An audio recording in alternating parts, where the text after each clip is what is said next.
ஒரு ஊர்ல ஒரு திருடன் வாழ்ந்துட்டு வரான். அந்த ஊர்ல இருக்க ராஜாக்கு வந்து தெரியுது. இந்த திருடன் என்ன பண்றா, சின்ன சின்ன திருட்டுகளா செஞ்சுட்டு வரான். அப்படி இருக்கும்போது ராஜாக்கு தெரிஞ்சது என்ன பண்றா, இதுக்கு ஒரு நல்ல தைரியமான ஞானமுள்ள ஒரு காவலாளியை நியமிக்கணும் அப்படின்னு சொல்லிட்டு ஒரு காவல் படையை நியமிச்சு அதுக்கு ஒரு தளபதியை நியமிக்கிறாங்க. இது திருடனுக்கு தெரிய வந்ததும், ஐயோ இனிமே நம்மளால திருட்டே செய்ய முடியாது, சின்ன சின்ன திருட்டு தான் செய்ய வந்தோம், சோ இனிமே திருட்டு செஞ்சா கையும் களவுமா பிடிபட்டு போயிடுவோம் அப்படின்னு சொல்லிட்டு என்ன பண்றாப்புல, ஒரு முடிவெடுக்கிறாப்புல.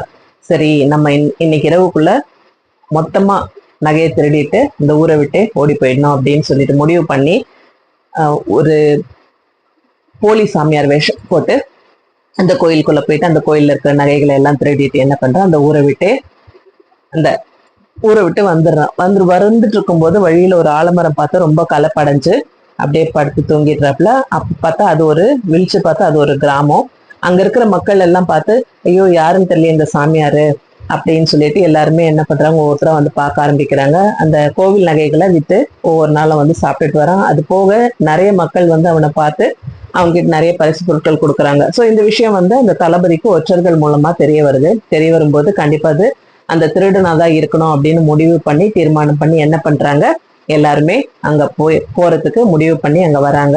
வரும்பொழுது அதுல வந்து தளபதி சொல்றாப்புல, எங்க வீட்டுல ஒரு நாள் உலக்க காணாம போச்சு, இந்த சாமியார் தான் வீட்டுக்குள்ள வந்து உலக்கைய கண்டுபிடிச்சு கொடுத்தாரு அப்படின்னு சொல்லிட்டு, அப்ப அதுல இருந்த ஒரு காவலாளி கேட்கிறாரு, கோவில்ல கிரீடம் காணாம போச்சு, அந்த கிரீடம் கண்டுபிடிச்சு தர சொல்லுங்கன்னு சொல்லிட்டு. அப்போ இந்த திருடன் யோசிக்கிறான், நம்ம வந்து கண்டுபிடிச்சு தரலன்னா இந்த மக்கள் எல்லாம் நம்மள அடிச்சே கொன்றுவாங்க அப்படின்னு சொல்லிட்டு இந்த பக்கத்துல இருந்த குடிசைக்குள்ள போயிட்டு அந்த கிரீடத்தை எடுத்துட்டு வந்து கொடுத்துடுறான். கொடுத்ததுக்கு அப்புறமா நம்புறாங்க. அப்போ பக்கத்துல இருந்த தளபதி என்ன பண்றாப்புல, அவனோட தாடியை பிடிச்சு இழுக்கிறாங்க. இழுக்கும்போது அவன் வந்து போலி சாமியார் அப்படின்றது அங்க இருக்கிற மக்கள் எல்லாத்துக்குமே தெரிய வந்தது. இப்ப எல்லாருமே அவனை அங்க இருந்து அடிச்சு விரட்டிடுறாங்க. அவன்கிட்ட இருக்கிற நகைகள் எல்லாம் பறிமுதல் பண்ணி அந்த கோவிலுக்கு உண்டான நகைகள் எல்லாம் அந்த காவலாளிகள் அவங்க கிட்ட இருந்து வந்து பறிமுதல் செஞ்சு அது அந்த ஊர் கோவிலே ஒப்படைச்சிடுறாங்க. அதோட அந்த தளபதி வந்து அங்க இருந்த கிராமத்து மக்களை பார்த்து கேட்கிறாங்க, யாரு எப்ப எப்படி வந்தாலும் என்ன வேஷம் போட்டுட்டு வந்தாலும் நீங்க அப்படியே நம்பிடுவீங்களா, என்ன ஏது விசாரிக்க மாட்டீங்களா, இப்படி நீங்க ஏமாற மக்கள் இருக்கிற வரைக்கும் ஏமாத்துறவங்க இருந்துகிட்டு தான் இருப்பாங்க.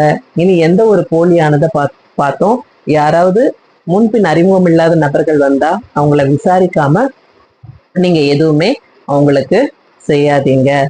இந்த மாதிரி போலியான மனுஷர்களை கண்டு நம்ம ஏமாறக்கூடாது அப்படின்னு சொல்லிட்டு அந்த தளபதி அந்த கிராமத்து மக்களுக்கு அறிவுரை சொல்லிட்டு அந்த ஊர்ல இருந்து கிளம்பி போயிடுறாரு. இந்த மாதிரியான கதைகள், பயனுள்ள தகவல்கள், இன்னும் நிறைய மோட்டிவேஷனல் மெசேஜஸ் இந்த மாதிரி உங்களுக்கு வேணும் அப்படின்னா மறக்காம என்னுடைய சேனலை ஃபாலோ பண்ணிக்கோங்க, என்னோட பேஜை ஃபாலோ பண்ணிக்கோங்க. உங்களுக்கு இது பிடிச்சிருந்ததுன்னா உங்களுக்கு தெரிஞ்ச ஃப்ரெண்ட்ஸ் அண்ட் ரிலேட்டிவ்ஸ்க்கும் ஷேர் பண்ணுங்க. தேங்க்யூ ஸோ மச் இது வரைக்கும் நீங்கள் கொடுத்துட்டு வர சப்போர்ட்டுக்கும் ஆதரவுக்கும்.